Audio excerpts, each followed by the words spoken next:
frio fosse espantar mais as pessoas, mas parece que o calor está espantando, né? Diminuiu. Brincadeira à parte, mas olha, nós estamos chegando ao ponto final de mais um estudo. É lógico que o estudo do livro de Daniel tem muita história, muita profecia, e às vezes a quem ouve pela primeira vez não consegue pegar tudo, que é natural, né? Mas já tem uma visão geral do que sucedeu na história, né? Do plano de Deus para a história da humanidade, não é isso? Então o livro do Apocalipse, do Daniel, juntamente com o Apocalipse, são mensagens, são profecias muito importantes para os dias em que nós vivemos. Isso é natural. E vocês puderam ver, né, nessa trajetória, e estamos chegando já no capítulo 11 do livro de Daniel.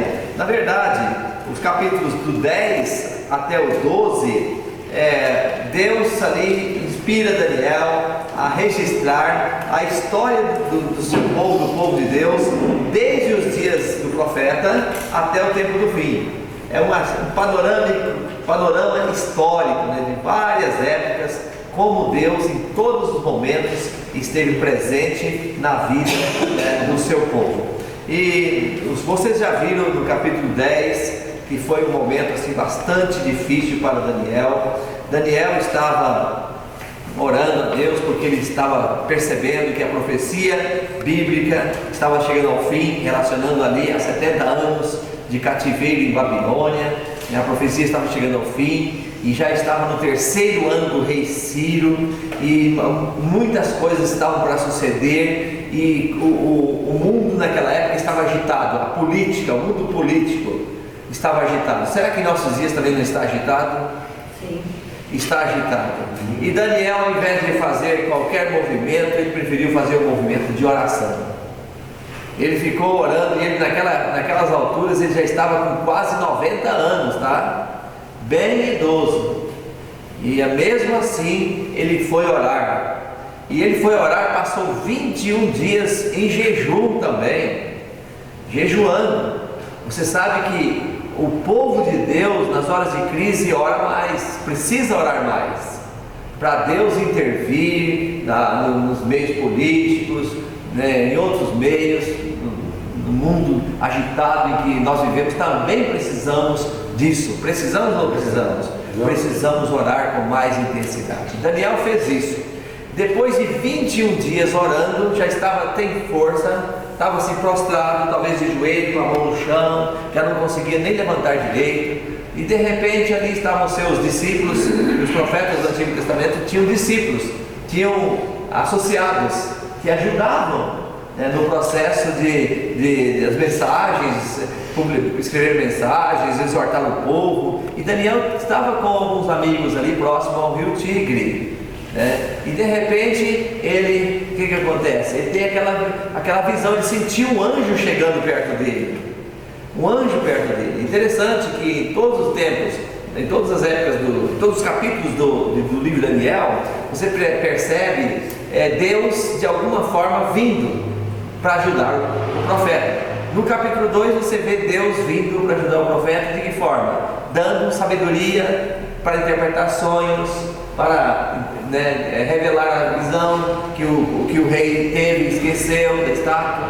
No capítulo mais à frente, né, no capítulo, por exemplo, vamos para o último capítulo agora, no capítulo 7, vou citar, o 9. O 9, Deus manda o anjo Gabriel, de forma específica. O anjo Gabriel disse: eu vim.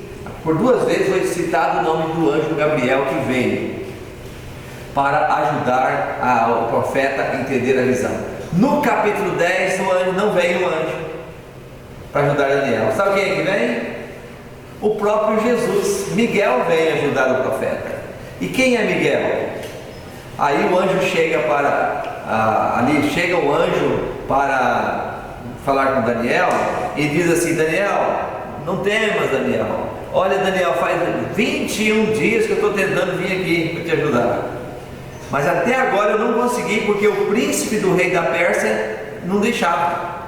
Quem era o príncipe do rei da Pérsia? Quem estava representando aqui o príncipe do rei da Pérsia? Satanás. Satanás, exatamente. Satanás, até a cruz, ele tinha muito mais poder aqui na terra do que tem hoje, você sabia? Porque até a cruz ele era o príncipe dessa terra. Jesus, até no livro de João, capítulo 12, 31, João 14, 30, fala o príncipe desse mundo. Aí vem o príncipe desse mundo e ele não tem nada em mim, Jesus disse. Então quem era o príncipe do mundo? Era Satanás. Desde a queda, quando ele fez o homem pecar, até a cruz, Satanás era o príncipe desse mundo. Mas quando é que ele deixou de ser o príncipe desse mundo? Aonde? Muito bem, estou gostando das suas respostas, viu? Na cruz ficou decidido quem era agora o príncipe do mundo. Jesus passou a assumir como o príncipe desse mundo. Então, ali em Daniel, o que Jesus fez? Miguel fez o quê? Segurou Satanás para que um anjo fosse ajudar Daniel. Vocês estão me entendendo? Então Jesus, chamado Miguel, que é o nome de guerra de Jesus, Miguel é o nome de guerra de Jesus, e ele chegou e aí impediu que Satanás atrapalhasse o anjo, e o anjo foi até Daniel e conversou. Daniel, estou tentando já na hora da sua oração, quando você começou a orar, Deus já ouviu você. Você sabe que Deus ouve você também? No momento que você começa a orar, Deus põe a mão, Deus ouve, Deus atende, Deus acompanha as suas orações, as nossas orações. O nosso Deus é maravilhoso. Deus que não tem prazer em estar com seus filhos na terra. Até não tem, irmão Flores? Não tem? Com certeza, Deus tem esse prazer. E nós vemos essa história aqui em Daniel capítulo 10. Deus com prazer em vir para ajudar seus filhos. Isso aqui fica uma lição para nós. Se Deus tem tanto prazer em estar conosco e nos ajudar, nós vamos dar férias para Deus. Estou falando de férias. Daqui uns dias vão interromper, né? Acho que o curso está chegando ao fim, e aí começa o ano que vem a outra etapa, né? Do Apocalipse, que vai ser muito, muito radiante, muito interessante. Mas se nós estivermos estudando ou não estivermos estudando aqui, né, nós a cada dia não podemos dar férias para Deus. Por que não? Porque Deus, se ele sai de perto, ou se nós saímos de perto dele, o diabo não tira férias. Não tira. Só vai tirar férias quando Jesus voltar. Aí vai ficar 1000 anos de férias. Sabia disso? 1000 anos aqui na terra, né, de férias, vamos usar esse termo assim, sem ter quem tentar. O fogo ainda não. Fogo vem depois de 1000 anos. Aí quando termina o milênio, a volta, Jesus desce para a cidade santa do céu, e o fogo vem e queima todos os ímpios que estarão ressuscitados juntamente com Satanás. Aí queima tudo. Todos os ímpios que não terão a salvação passarão por esse estágio também. É simples, né? Um estágio bem simples. É só o fogo queimando. Fogo queimando até acabar. Então cada um vai ter, já que entramos nesse tópico, eu digo, cada pessoa vai ter o seu momento de dizer para Deus: Deus, que pena, eu rejeitei o Senhor em algum momento, eu serei queimado e não tem intercessor por mim agora.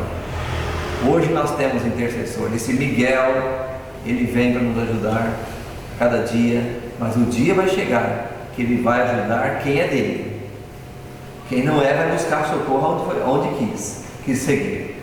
Não quis seguir, porque qual é o meio termo entre Deus e Satanás? Tem meio termo?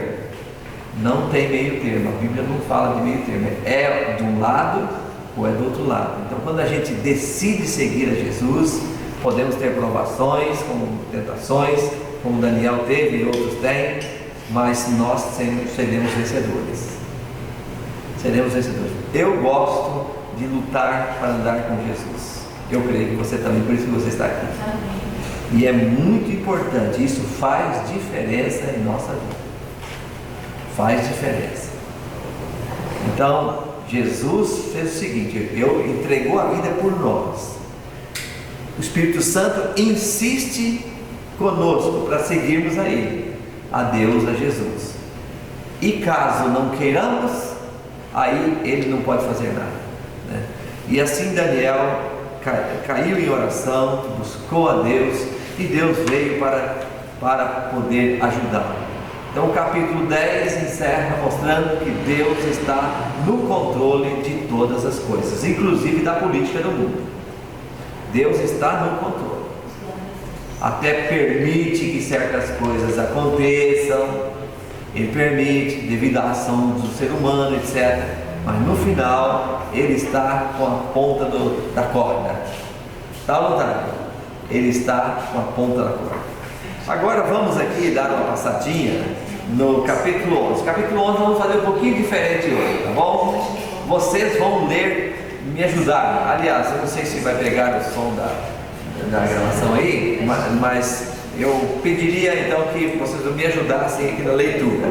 Nós vamos respondendo perguntas no capítulo 11. Primeiro, ler o capítulo 11, verso 2. Você tem sua Bíblia aí? Capítulo 11 e o verso 2. Diz assim: agora eu vou lhe dizer a verdade. Eis que ainda 3 reis se levantarão na Pérsia, e o quarto será muito mais rico do que todos eles.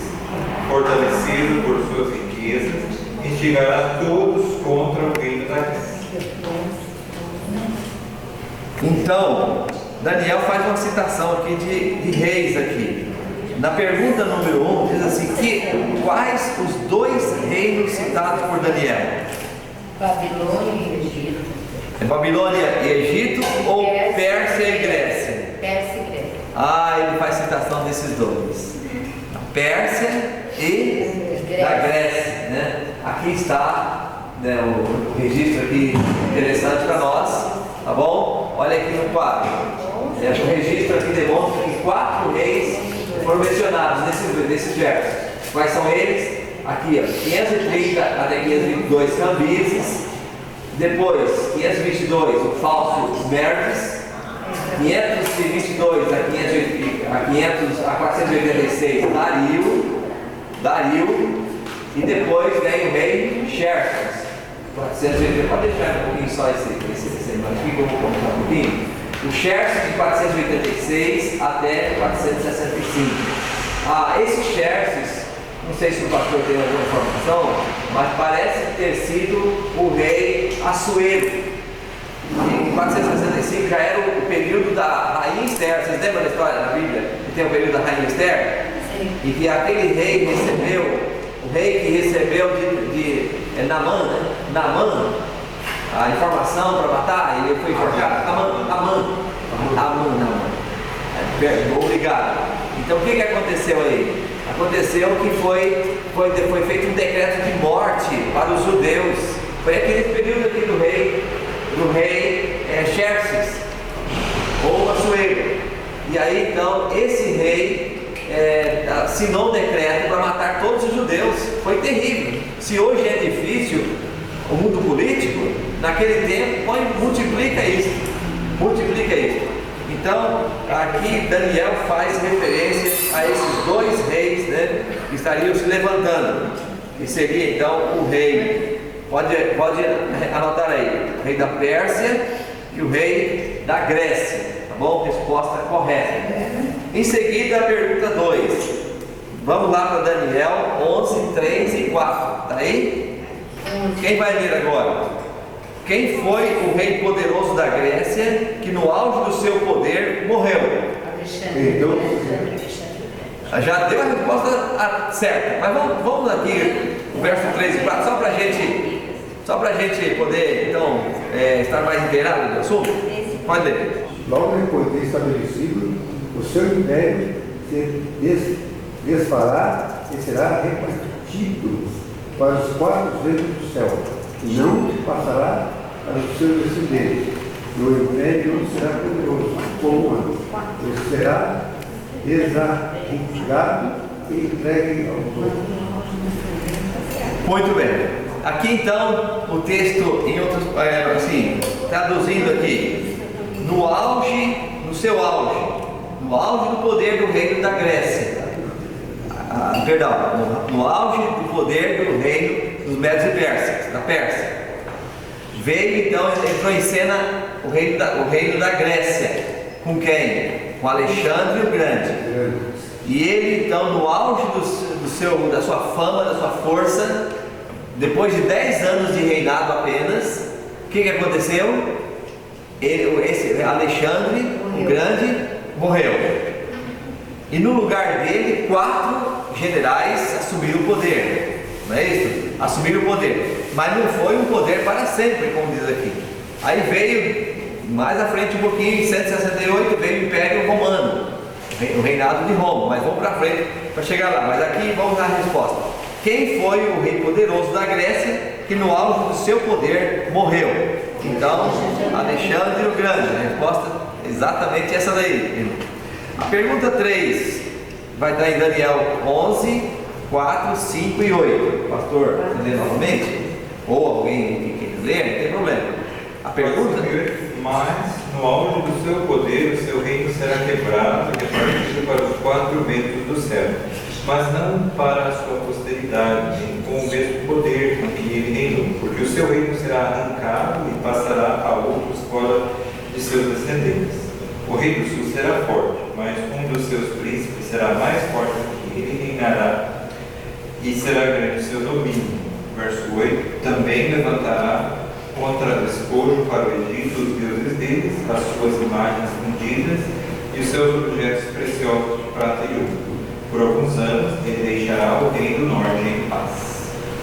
Ok, então, esse reino do sul, a pergunta diz assim: segundo a história, Ptolomeu, um dos 4 generais de Alexandre, dominou qual parte do mundo? Então aí foi o rei do sul, que refere-se ao Egito. Muito bem, exatamente esta é a resposta.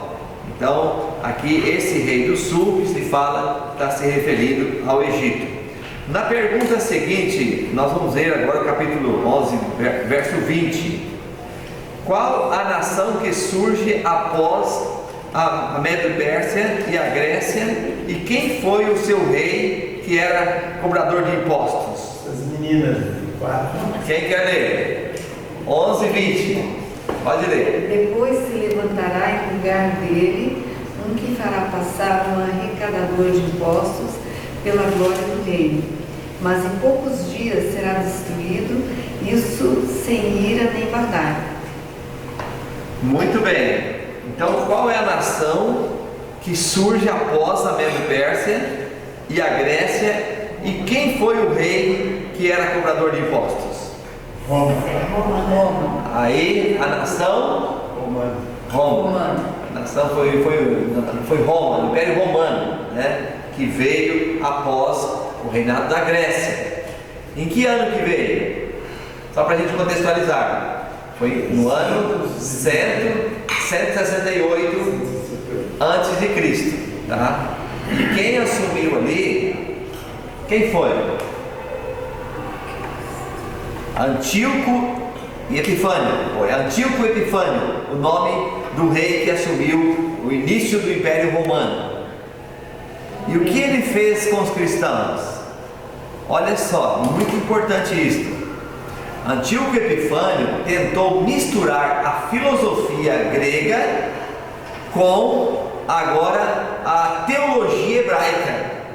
E eu até já mencionei aqui em outro momento que os judeus não aceitaram, e então Antíoco Epifânio contaminou o santuário dos judeus com fezes de porco e coisas do tipo. Além disto, mandou queimar todas as Bíblias, os pergaminhos dos cristãos, dos judeus. E aí houve um grupo de judeus, inclusive liderado por Judas Macabeus, Simeão Macabeus. Eram na verdade 7 macabeus, mas 3 eram mais assim, linha de frente. E entre os 3 eu mencionei 2 aqui. E eles então mandaram os judeus enterrarem, né, as Bíblias, os pergaminhos dentro de uma louça e demarcar o local para que quando o exército romano chegasse, não destruísse os pergaminhos. E isso aconteceu. Depois eles fizeram uma contra-revolta, os romanos recuaram, e aí então os judeus voltaram a ter seus pergaminhos. E hoje nós temos a Bíblia, que é resultado também da preservação do que houve no passado, graças a Deus. E então, aí o Império Romano agora entra em cena, e eu já também mencionei aqui que o Império Romano fez as maiores atrocidades, né, contra Deus e o seu povo. Contra Deus e o seu povo. O Império Romano destruiu muitas coisas, muitos impérios, muitas cidades em várias partes do mundo. Então, no período da Roma Imperial, foi cruel, até chegar então aí participar, os soldados romanos, né, participaram aí da morte de Jesus e etc. Então, eles eram muito assim, violentos, sanguinários. A Bíblia fala que seria assim, e assim aconteceu. Vocês estão entendendo? E assim aconteceu.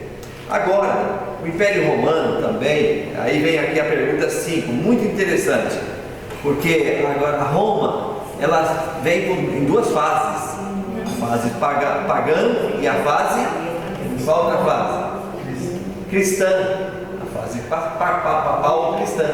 A revelação, a base da revelação é a Bíblia. A Bíblia Sagrada, não podemos abrir mão dela. Jesus disse: examinai o quê? As Escrituras, porque julgais ter nela a vida eterna. Então, esse ensino, através da Bíblia, os apóstolos seguiram, Jesus seguiu sempre o que está escrito, a Bíblia.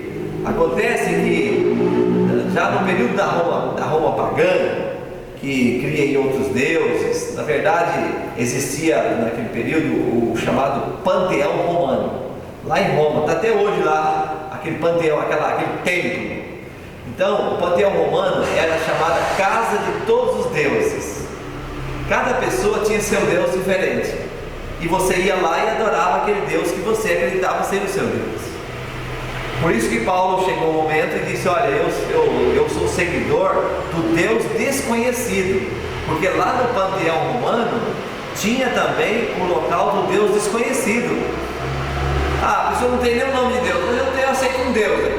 Aí ia lá e adorava. Então o Deus desconhecido era o Deus de Paulo, ou seja, desconhecido para aquele povo, mas para Paulo ele disse: esse Deus é o Deus verdadeiro que eu sigo. Então o Império Romano era assim, o paganismo prevalecia, e essa Roma foi seguindo na história, a trajetória do tempo, até chegar em 486, 475, por ali. Essa Roma não conseguiu prevalecer mais, houve tantas dificuldades de liderança, etc. Saiu de cena, declinou o Império Romano, acabou. E aí o que aconteceu? Quando chegou em 538, um imperador chamado Justiniano concedeu ao Papa da época o poder sobre o Estado. Então o que a igreja falava, o Estado obedecia. Acontece que esta igreja que recebeu todo o poder, já desde o quarto século, desde Constantino, ela começou a desviar da revelação da Bíblia e seguir a tradição. O que Roma dizia ser certo, tinha que ser certo. É como se fosse a Constituição do país, que você tem a Constituição e alguém fala assim: não, eu quero que seja assim, não quero seguir assim. E assim, naquele tempo, ao invés de seguir a Bíblia, aí mudaram, eu posso citar aqui algumas coisas que foram mudadas. Mudaram a lei de Deus, o segundo mandamento, o quarto mandamento foi trocado, tá certo? E várias coisas foram colocadas no lugar. As indulgências, né? Surgiram mais tarde um pouco, já perto da Idade Média, no alvorecer da Idade Média, surgiram as vendas das indulgências para comprar direito ao céu, coisas do tipo. Então, a tradição que a igreja foi instituída ao longo do tempo, agora ela passou a ser mais importante do que a revelação. Até que chegou na Idade Média, levantaram os reformadores. Na Idade Média levantaram os reformadores. Levantou João Hus, que foi morto numa fogueira. né? João Wycliffe, João Calvino, Martim Lutero, que foi forte.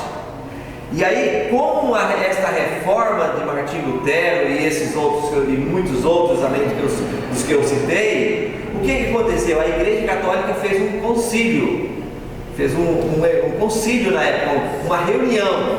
Na reunião, e o concílio foi de 1845 até 1863. Mais de 20 anos durou esse concílio da Igreja Romana. E no concílio foi decidido: nós temos três coisas. Temos os dogmas da Igreja, temos a tradição e temos a revelação, a Bíblia. Dos três, se precisar tirar, tira a Bíblia. Se precisar tirar um, tira a Bíblia. Se precisar tirar dois, mas não deve tirar, seriam os dogmas. A tradição não se tira. E aí eles têm a tradição, na teologia chama-se tradição pendente e a tradição fundante. Aí eles usam termos assim para florear. Entendi. A tradição fundante foi a tradição dos apóstolos, que fundaram e seguiu ao longo do tempo. A tradição pendente é a tradição que nós seguimos porque dependemos deles. Acontece que em Marcos capítulo 7, verso 7, o que fala lá? Em vão me adoram seguindo doutrinas que são tradições de homens. A tradição em algum momento é importante. Dominadora, né? É uma tradição dominadora. Esse termo é interessante. É uma tradição que passou a ser dominadora. Porque nós seguimos algumas tradições boas. Tradição, meus pais ensinaram tantas coisas para mim, boas. Só que eu não posso seguir o evangelho do meu pai não tem evangelho. E se a mãe do meu pai, o avô se ensinou coisa errada para ele, eu vou seguir? Então Jesus vem com foco para onde? A Bíblia, não a tradição. Que é a maior verdade. Porque a Bíblia não negocia a Bíblia Sagrada. Então, você entendeu a diferença da coisa aí? Mas agora, o nosso querido irmão Flores tem aqui algo a dizer. Os ensinamentos que eles começaram, que a igreja começou a passar, deixando, como o pastor mencionou, a iluminação, ou seja, a palavra de Deus, e ensinando doutrinas que são preceitos de homem. Quais são essas doutrinas? A doutrina da imortalidade da alma. Ou seja, o ser humano não morre. Morre o corpo, mas a alma fica viva. Ou seja, a dualidade. Então o ser humano passou a ter duas partes, um corpo e uma alma, um espírito. Isso aí criou uma celeuma no mundo inteiro e até hoje a ramificação está aí. O espiritismo é baseado a base dessas informações antibíblicas, né? Totalmente antibíblicas. Muito vale. Quem inventou foi Platão, foi Sócrates, na verdade. Paganismo. E passou para Platão, e Platão conseguiu infestar o mundo ocidental com essa teoria, a teoria da imortalidade. Acontece que aí entra a Igreja Romana. A Igreja Romana herdou essa filosofia e substituiu a teologia bíblica, a revelação bíblica. Você está entendendo? Olha que dano que fez com os ensinos da Bíblia. Olha que dano, que sequestro das verdades bíblicas, e afora outros itens, outros temas. Por exemplo, eu vou citar aqui a questão de quem perdoa os nossos pecados? Jesus, todos sabem disso. Mas a igreja instituiu, ao invés do ser humano ir até Cristo Jesus através da oração, pedir perdão pelos seus pecados, o ser humano pode ir ao líder religioso e pedir perdão pelos seus pecados. Como ele pode, como ser humano, perdoar aquilo que é um pecado dentro, né, das pessoas. Olha que sequestro aos ensinos bíblicos. Olha que agressão ao nome de Cristo. Porque quem morreu por mim na cruz do Calvário, ele pode me perdoar. E esse se chama Jesus. Fora dele não há salvação. É bíblico isso. Não há salvação fora dele. Mas aí o que a igreja fez? Indicou, mostrou para o ser humano o caminho do perdão dos pecados. E onde está esse caminho? Na igreja, no líder religioso. Então tirou Jesus de cena. Tirou Jesus de cena. E mais coisas. Por exemplo, nós temos como uma pessoa de muita admiração e respeito a uma pessoa que se chama Virgem Maria. Ela foi uma pessoa muito especial, a tal ponto que o anjo chegou para ela e disse: salve a agraciada. Entre todas as mulheres. Entre todas as mulheres, porque dela viria o Filho de Deus, Jesus. É maravilhoso isso. Agora, acontece que em cima dessa situação de Maria ser agraciada, colocaram Maria como santa. E até tem na reza, né? Santa Maria, Mãe de Deus, rogai por nós pecadores na hora da nossa morte, amém. Não fala assim? Então vamos lá. Maria, aonde está Maria? Onde está Maria? Se você for para o livro de Atos, capítulo 1, verso 11, o livro de Atos foi escrito mais de 30 anos depois que Cristo foi para o céu. Lá menciona que Pedro, Tiago, e aí cita Maria, mãe de Jesus, estava com eles. Quando já alguns anos depois da morte de Cristo, Maria estava lá. Então, quando Jesus foi para o céu, Maria não foi para o céu com ele. Não foi. Então, se ela não foi, ela não está no céu, porque a pessoa que morre não vai para o céu. Então, onde está Maria? Maria está descansando no pó da terra, como o apóstolo Paulo, como Pedro, como os outros apóstolos, todo mundo pó descansando, aguardando o quê? A volta de Jesus para eles irem para o céu. E quem vai chegar primeiro no céu? Aqueles que estão mortos ou nós que estamos vivos? Nós já vimos isso. Olha lá, é uma pegadinha aqui, hein? Então, quem chega primeiro no céu? Aqueles que foram mortos ou nós que estamos vivos? Quem vai chegar primeiro? Essa é a resposta que o texto vai dar para nós. Porquanto o Senhor mesmo, dada a sua palavra de ordem, ouvida a voz do arcanjo, ressoada a trombeta de Deus, descerá do céu, e os mortos em Cristo ressuscitarão primeiro. Uma ressurreição especial. Pode seguir, né? Não acabou. Depois nós, os vivos, os que ficarmos, seremos arrebatados juntamente com eles entre nuvens, para o encontro do Senhor nos ares, e assim estaremos para sempre com o Senhor. Consolai-vos, pois, uns aos outros com estas palavras. Então, o que o texto diz? O texto diz que Jesus volta, não é isso? E aí os mortos em Cristo, os que serviram a Ele, que aceitaram a Ele, né, vão ressuscitar primeiro, depois nós, os vivos, seremos arrebatados. Quem estiver vivo.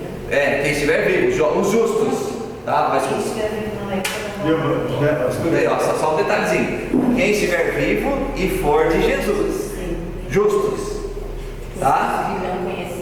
Os que não conheceram vão morrer. Os que não conheceram, não necessariamente. Os que não aceitaram. Os que não aceitaram a Jesus vão morrer. Com o clarão da volta de Jesus, os justos vão se alegrar e os ímpios vão morrer. Não vão suportar.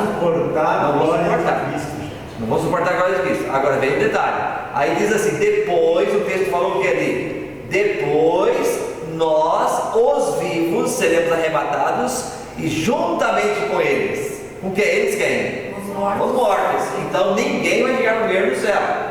Os mortos de todas as épocas do passado, que morreram, viraram cinza, acabou tudo. Você olha lá onde morreu, onde foi enterrado, não tem mais nada, acabou tudo. Mas mesmo assim vai ressuscitar. Como isso? Da mesma maneira que Deus fez o milagre de trazer o ser humano do pó, não foi assim que o ser humano foi feito? O outro milagre vai ser fazer ele aparecer. Porque aonde que ele está hoje? Um professor perguntou para mim: e o que sobrou para poder ressuscitar? Se a alma não vai para o céu? Eu disse o seguinte: sobrou, a Bíblia diz que sobrou o nome dele relatado no livro do céu. Cada um tem seu registro, não vai esquecer de ninguém. E você vai ressuscitar. A Bíblia fala: o corpo corruptível será revestido de incorruptibilidade. Então você vai ser ressuscitado agora, a mesma pessoa, você, com a sua identidade, não o outro. Não vai ser, fulano reencarnou. Não existe isso na Bíblia. A Bíblia tem o que? Ressuscitar. Então, assim como Cristo ressuscitou, a Bíblia diz: nós também seremos ressuscitados. Se porventura, vamos olhar o quadro de outra maneira agora? Vamos olhar agora. Então, a pessoa morre, mas não morre. A alma dela é separada, como a filosofia de Platão dizia, né? E diz essa filosofia hoje, mas Platão dizia: a pessoa, quando morre, o corpo é mau, vai para o pó. A alma é boa, vai para o céu. Então, a alma de quem vai para o céu? A Bíblia diz em Eclesiastes 3, 22, 23, que como morre o ser humano, morre o animal. A alma de um é igual à alma do outro. Então quer dizer que os animais vão ressuscitar também. Já é uma dúvida que tem, porque Jesus morreu por ser humano. Os animais são importantes, mas eles são seres irracionais e ficarão como se nunca tivessem existido. Agora, o ser humano, então o ser humano ressuscita. Quem vai ressuscitar do ser humano? Os justos e os ímpios ou só os justos? Todos vão ressuscitar? Todos estão vivos no céu, então eles vêm para a terra. E agora, então, na ressurreição, quem é que vai ressuscitar? E outra coisa, se foi uma pessoa ruim que foi lá para o céu, e agora, quando Jesus voltar, ele vai ressuscitar essa pessoa, ele vai ter que deixar o céu e vir para cá? E se ele for ruim, vai morrer aqui? Estava tão bem lá, por que isso? Então fica confuso. Mas quando Deus está na cruz, ele fala para que ele estarás comigo no reino do meu Pai, e o outro não. Aí, muito boa a sua pergunta. O texto bíblico fala assim, bom, antes de entrar no texto bíblico, que é muito importante, às vezes vão deixando muitas coisas sem amarrar, nós temos que ir amarrando, né? Temos que ir amarrando, concorda? Então nós temos que ir amarrando, né? Vamos amarrar aqui, amarrar um ponto. Qual é o ponto? Então, a pessoa, se fosse para o céu, sem morrer, né? A alma dela foi para o céu, então lá no céu Deus teria muitos lugarzinhos para deixar todas as alminhas lá. E Jesus vem buscar quem aqui se as alminhas estão bem lá? Não tem lógica. Tem lógica?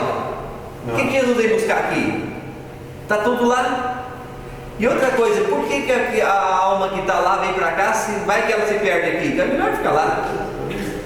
Não faz sentido também? Faz sentido? Não faz sentido? E outra coisa, então, acontece que a pessoa quando morre, a Bíblia diz, vai para o pó, e então ela fica na sepultura, vira pó. Ela foi criada como pó, do pó, e ela volta para o pó. Isso é bíblico. Agora, o fôlego, aquele vento, né? A alma, vamos falar alma, o vento, ele volta para o espaço. Sopro, que Deus soprou quando criou. Então agora ele volta para o espaço.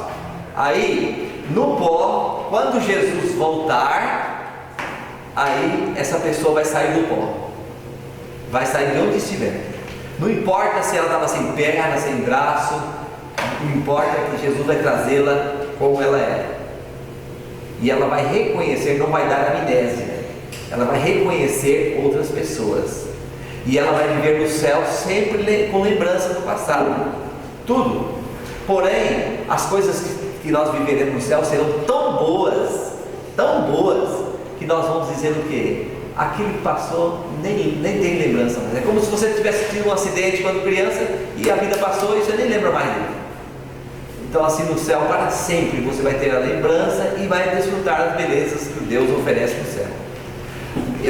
Esse ponto. Agora vamos aqui à colocação que você fez em Lucas 23, 43. Lá o ladrão, o chamado bom ladrão, né? Se tornou bom, disse: Senhor, lembra-te de mim quando entrares no teu reino. Entrares no teu reino, paraíso. Aí Jesus diz, algumas traduções dizem assim: em verdade te digo hoje, vírgula, estarás comigo no paraíso. Então, outras traduções dizem: em verdade te digo que hoje estarás comigo no paraíso. Qual das duas versões está mais fiel ao texto? A primeira. Eu te digo hoje que estarás comigo no paraíso. Jesus, vamos lá. Agora eu vou dizer, eu não vou escolher. Você vai escolher para mim, por favor. Eu vou dizer aqui. Ó, a primeira opção. Em verdade te digo hoje, estarás comigo no paraíso. Jesus poderia ter dito isto. Ou alguns dizem: em verdade te digo que hoje estarás comigo no paraíso. A segunda opção. Por que eu não aceitaria a segunda opção? Que é essa aqui, que é: em verdade te digo que hoje estarás comigo no paraíso. Por que não está correto? Um item. Jesus foi naquele dia para o paraíso? Não. Ele morreu, ele foi sepultado, no domingo ressuscitou. Então ele não foi naquele dia para o paraíso. Então o texto não estaria correto. A Bíblia não mente. Outra situação. O ladrão. Aquele ladrão foi para o céu naquele dia? Não foi. Porque São João 20 fala que no sábado, era um grande sábado, eles então quebraram, os judeus quebraram, os romanos quebraram, os soldados quebraram as pernas dos ladrões, para que eles não fugissem. E lá ao pé da cruz, com o passar do tempo, eles morriam à míngua ali. Assim fizeram com eles. Então, o ladrão não foi para o céu e nem foi morto naquele dia. Jesus foi morto, mas foi sepultado e no terceiro dia ressuscitou. Então não foi para o céu naquele dia. A Bíblia não mente. Então esse texto não está correto. Agora o primeiro texto está correto, porque Jesus disse: em verdade te digo hoje, vírgula, estarás comigo no paraíso. Aí sim, por quê? Jesus disse naquele dia que um dia estaria. Você entendeu? Por que essa interpretação está correta? A morte de Lázaro. Mas Lázaro morreu 3 dias por a sepultura, não foi isso? Foi. Depois de 3 dias, ele foi ressuscitado. Agora, ele poderia ter reclamado de Jesus. Se essa filosofia fosse correta, de a alma ir para o céu, ele ia falar para Jesus: mas por que o senhor me tirou do bem bom lá em cima, lá no céu, e veio eu ressuscitar novamente aqui na terra? Então, isso não aconteceu. Foi um sai para fora. Foi sair da sepultura. E aí só um detalhezinho a mais. Olha só como é que é interessante, né? A pessoa que morre é como se fosse um sono. Ela não lembra nada do que ocorreu enquanto ela estava morta. Como uma pessoa que dorme, não lembra nada daquele momento. E aí, esse detalhe é importante, porque todos os mortos que foram ressuscitados, que a Bíblia conta, nenhum deles contaram a história da vida depois da morte, ou durante a morte. Alguém contou? Na história não existe. Não existe bíblica. Existem fantasias e até obras malignas. Satanás tenta usar argumentos de que a voz, olha, sua fulano não morreu, aparece a voz não sei de quem, do avô, mas aí a Bíblia diz que Satanás faz esse trabalho. Vamos aqui pegar o assunto da reencarnação. Olha só que situação essa doutrina que traz para a gente. Nós somos a reencarnação de um ser do passado, segundo o Espiritismo, né? Então tá. Agora, quando você faz uma coisa errada, vamos imaginar um casal, o cônjuge trai o outro. Aí ele vai falar assim: não, eu estou traindo aqui porque o meu antepassado foi traidor também, então eu reencarnei, eu sou o espírito dele. Aí a responsabilidade não fica com você, fica com o outro lá do passado. É verdade ou não é? Qualquer erro que faz. Então passa a responsabilidade dos valores morais, do pecado, para alguém. Acontece o seguinte: com base em que tem essa teoria? Essa teoria vem com base na história de Malaquias capítulo 4. Malaquias 4 fala: eis que enviarei o profeta Elias, e ele converterá os corações dos pais, dos filhos, etc. Então tá bom. Aí veio João Batista e Jesus disse: Elias já veio e vocês não viram, referindo-se a Jesus falando para os discípulos que Elias já veio e não viram, referindo a João Batista. Então João Batista chegou e houve um comentário de que João Batista era a reencarnação dele. Não, aí veio o texto. Um espírita veio conversar comigo, eu viajei com ele e ele conversador pra caramba, eu gostei, né? Foi conversando de Bíblia. Falei, olha que bom. Aí chegou um momento que ele falou sobre a reencarnação. E ele disse da reencarnação e tal. Eu falei assim, mas com base em que você que crê na Bíblia, né? Você não crê? Eu creio. Com base em que você acredita que existe a reencarnação? Não, é muito simples. A Bíblia conta que João Batista foi a reencarnação de Elias. Ele foi falando usando esse argumento. Então eu somente perguntei para ele, os vivos reencarnam também? Ele disse, não, vivos não, só os mortos. Somente os mortos. Aí eu perguntei, a pergunta óbvia que veio. E Elias morreu? Ele falou assim, morreu. Eu falei assim, você crê na Bíblia? Vamos lá para 2 Reis, capítulo 2, verso 12, 13. O que fala ali? Enquanto Elias conversava, ele foi levado para o céu. Uma carruagem de fogo. Elias não morreu. Aí esse cidadão disse, eu vou ter que consultar meus guias. Aí eu falei assim, mas olha, o melhor guia é a Bíblia. Aí você decide. A Bíblia é o guia seguro. Vocês entenderam? Então, a doutrina, essa doutrina que nós aqui entramos nela, assim, por uma casualidade, mas Deus tem desígnio em tudo, os que forem dele vão ficar eternamente vivos ao lado dele. E é muito bonito, e eu acho que é muito interessante isso, porque qual é o pai que teria assim, ver o filho nascer, crescer e pensar nele, um dia esse menino vai morrer, vai sumir, ele vai ficar feliz com isso? Meu Deus, o Pai Celeste nos fez, e um dia, se hoje você carrega alguma enfermidade, alguma macaca, como diz o outro aí, né? alguma dor, não é de Deus isso, é resultado do pecado. Porém, o que Deus fala? O que Deus fala? Vai ressuscitar de forma incorruptível, sem nenhuma mancha do pecado. E só vai ter uma lembrança do pecado nesse universo todo, porque o pecado não voltará à tona, voltará a existir jamais, mas existirá apenas uma lembrança. Onde estará essa lembrança do pecado? Vai estar na mão de Jesus, as marcas das mãos de Jesus, ali somente. A Bíblia fala de alguns filhos irmãos de Jesus, eu vou dar uma explicação rápida aqui, tá? O texto não nos deixa claro se eram filhos de Maria ou filhos de José. Ele era viúvo. Aparentemente parece ter sido filhos de José, que era viúvo e casou novamente, tá? E não filho de Maria com José. De qualquer maneira, nós temos que pegar outro ganchinho, já que abriu essa brecha aqui. Santo Agostinho dizia, Maria uma vez virgem, sempre virgem. Defendia essa teoria. Mas aí entra em choque com o ensinamento bíblico, porque a Bíblia fala que o casamento é venerado, é santo. Então não teria nenhum mal Maria ter se casado. E o texto bíblico de Mateus também fala que ela não estava desposada ainda com seu marido. 2 vezes o texto menciona que ela ainda não estava, mas ele passou a estar depois de Jesus.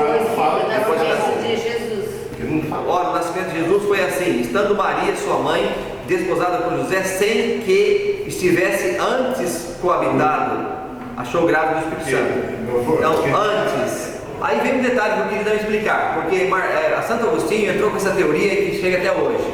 A teoria de que Jesus era santo, sem pecado. Aí Agostinho dizia, para Jesus ser santo, a mãe dele tinha que ser santa também. Aí colocaram Maria como sendo a mãe de Deus, a Virgem Maria como sendo sem pecado. E aí colocaram a teoria para ela rogar por nós. Acontece que a Bíblia fala que não tem um ser humano sem pecado na terra, e só Jesus. Se é só Jesus, então inclui Maria ou não inclui? Aí inclui todos. Só Jesus. Agora, ela disse naquele casamento de Caná da Galileia o que para as pessoas que estavam ali? Fazei tudo o que ele vos ordenar. Mas isso não está dizendo, ela vem para mim e eu faço intermediação. Não. Ele que fez. Ele que fez o milagre. Ele até foi meio, aparentemente parece que tem rude, mas foi a linguagem da época, né? O que eu tenho contigo, mulher? Chegar lá, ó. Quando ela chega, que ele está na cruz, que ela diz, né, filho, ele diz, mulher, esse é o seu filho. Para João. Para João. Cuidar. Ele também faz essa fala. Certo, perfeitamente. Então, o texto bíblico, se nós não quisermos sair dele, quisermos ficar no texto bíblico, nós vamos entender que Maria, como Paulo, como Pedro, como outros profetas e apóstolos, foram pessoas especiais de Deus, consagradas a Deus, mas eram pecadoras. E Maria vai depender de Jesus para chegar no céu? Vai. Ela vai depender de Jesus? O que a senhora acha? Maria vai depender de Jesus para chegar no céu? Vai depender de si próprio. Eu acho. Vamos lá. Olha, quem falou que acha? Olha só. Vamos aqui. Se Maria não dependesse de Jesus, outro poderia não depender de Jesus. E vai chegar alguém sem o sangue de Cristo no céu? Então depende de Jesus. Depende de Jesus. Mas isso não tira. Mas ela já é um ser escolhido. Ela é um ser escolhido, você é um ser escolhido. Cada um tem uma missão especial. Um exemplo disso é o rei Saul, quando Deus escolheu ele, foi ungido para ser rei de Israel, mas ele abandonou completamente Deus. Deus rejeitou ele. Então a escolha inicial não determinou o resultado final. Entendeu? Então Maria também necessita de Jesus do sangue, porque Deus amou o mundo de tal maneira que deu seu filho unigênito para que todo aquele que nele creia, ou seja, Maria também tinha que crer no Salvador para ter a vida eterna. Como citou muito bem aqui o pastor Rafael, o caso ao contrário, né? Saul foi escolhido, mas não fez jus à escolha. Paulo foi escolhido e ele fez jus à escolha. E ele um dia terá o galardão. Maria foi escolhida e ela fez jus à escolha e um dia terá o galardão. Isso. Tá? Então Deus escolhe pessoas para diferentes finalidades. E se a pessoa aceita, um dia estará no céu. Por isso que eu disse, você também é um escolhido de Deus. Se você fizer jus ao Evangelho que brotou no seu coração, e eu também fizer, um dia receberei. Estamos de acordo? Vocês estão entendendo? Então essa teoria aí não isenta Maria do sangue de Jesus. Ela dependerá do sangue de Cristo como todos os outros seres humanos da terra. Então, espero que Deus tenha sido assim, útil esse ensino. E olha, a palavra de Deus é uma joia. Cada dia a gente vai descobrindo mais, né? Muito bem, vamos orar então. Pai dos céus, nós só temos a agradecer a Ti pelas bênçãos, pelos cuidados e também pelas respostas que a Tua palavra nos deu hoje, Senhor. Obrigado pelas dúvidas que foram resolvidas e obrigado também porque cada vez que nós abrimos a Tua palavra, mais coisas saem, mais perguntas, mais conhecimento. Por isso, nós Te agradecemos pela luz que recebemos através do Seu Espírito. Amém. Abençoa, Senhor, a cada um aqui presente. Abençoa, Senhor, as famílias de cada um. Nós também ouvimos aqui pessoas que por situações de saúde estamos pedindo por elas, Senhor. E queremos colocar nas Tuas mãos a vida e a restauração da saúde dessas pessoas. Nós Te agradecemos desde já pelas bênçados que virão a cada uma delas. Amém. Também colocamos nas Tuas mãos, Senhor, a Fênix. Abençoa, Senhor, a ONG, que as meninas trabalhem. Ajuda elas, Senhor, a ver a Tua direção sempre e confiar nas Tuas mãos. Amém. Pai Santo, surpreende-nos com as tuas bênçãos, surpreende-nos com a tua graça, a tua misericórdia e o teu perdão sempre. Esteja conosco e obrigado pelo teu Filho Jesus, que é o nosso Salvador. Em nome do Filho amado Jesus. Amém.